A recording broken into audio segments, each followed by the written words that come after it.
Ngayon, bago natin tapusin ang Pinoy Big Brother Bring It On, bumalik muna tayo sa ating segment na tinatawag na Guess This Housemate.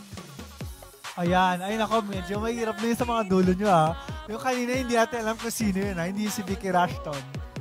Huwag niyo akong emehin. Huwag niyo akong emehin. Kabatch ko si Vicky Rushton.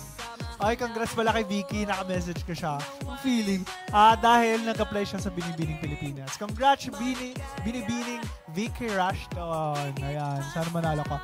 Ay, sino to? Parang kilala ka to. Parang Loisa din yung bibig.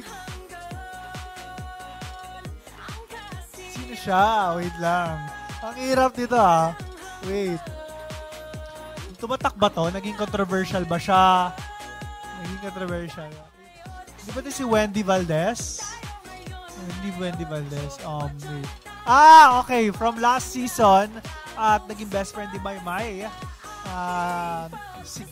Hindi ko alam kung close pa sila, pero alam ko meron silang palabas ngayon sa I Want di ba? Napapanood ko yun very sweet ito kapag nakikita ko laging bumabate, sobrang sweet ito. At nakilala, gusto ko siya nung season niya kasi nag-makeup siya na parang sabi niya, bago siya magbumoto, nag-makeup muna siya. Sabi niya, Kuya, wait.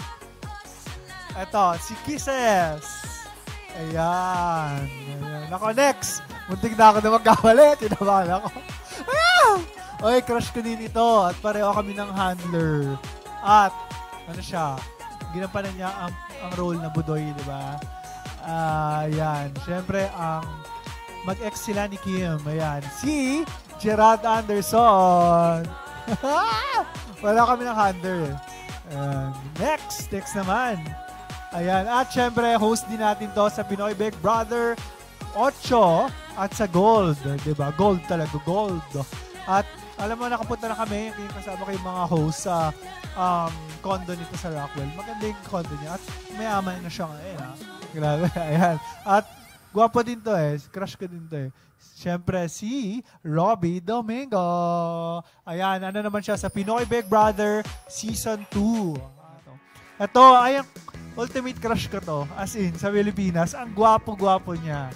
Sobra, as in. At galing tong Australia, saan siya? Pinoy Big Brother Teens. Sa may international na Pero mamaya, live na ba tayo? Sponsors pa lang. Ay, ito yung may Teen International. Teen Clash of 20-something. Ayan. Sino nga ba ito? Feel ko si James Reid. Alata naman. Ang gwapo niya talaga, nakakainis siya. Napanood ko yung GGB episode niya, yung prank siya ni Vice. Ang cute niya doon. Yung nag-gaylinggo siya, nag-thigh pa yata siya. Nag-thigh. Nakakatawa.